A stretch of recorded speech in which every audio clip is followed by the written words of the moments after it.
Now, files declassified in America have revealed covert public relations and lobbying activities of Israel in the U.S.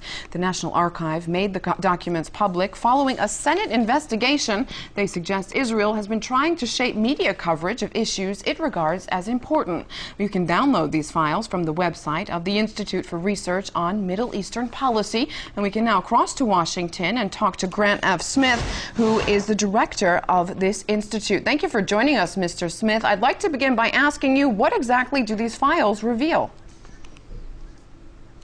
These files are from a sealed Senate investigation, which was the result of the Senate Foreign Relations Committee and the U.S. Department of Justice looking into groups that brought $36 million into the U.S. to plant stories in the U.S. media and promote Israeli foreign policy objectives in the United States.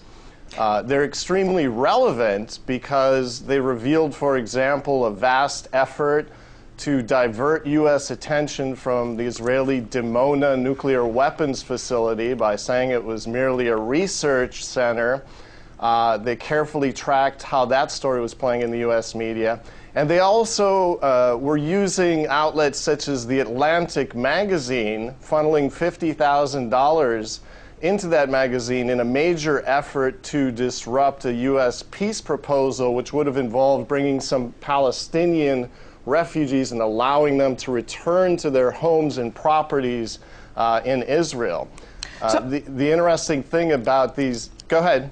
I was just going to say, what about the media, their side? How susceptible are they to Israeli lobbying? Well, this reveals essentially that major U.S. publications that were on the receiving end of the $36 million really fell into line for a whole host of initiatives.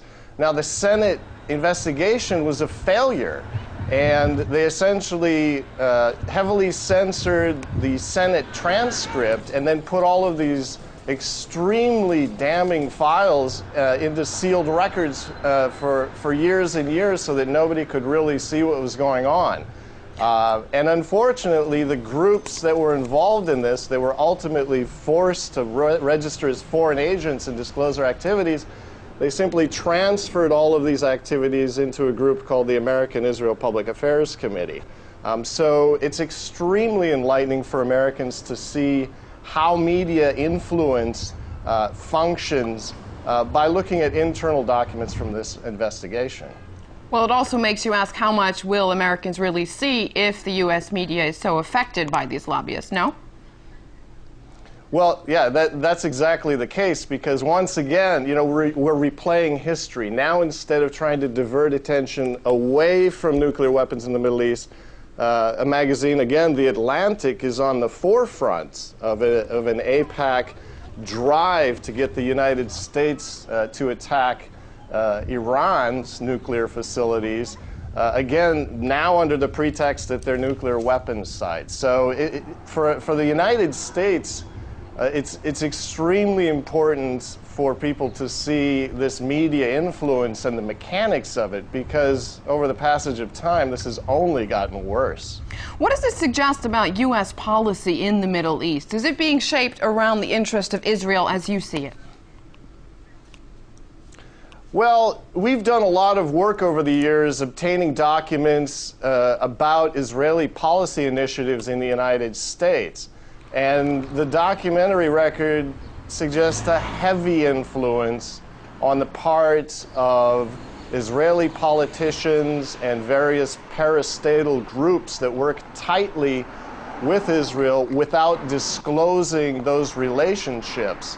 They have successfully built a campaign financing system in the United States that's extremely effective at pushing Israeli objectives by withholding or dispersing campaign funding to U.S. politicians. So there is a high degree of control that's in place, but for your average American, it's almost completely hidden. Interesting stuff. Grant F. Smith, Director of the Institute for Research on Middle Eastern Policy, thank you very much for your time.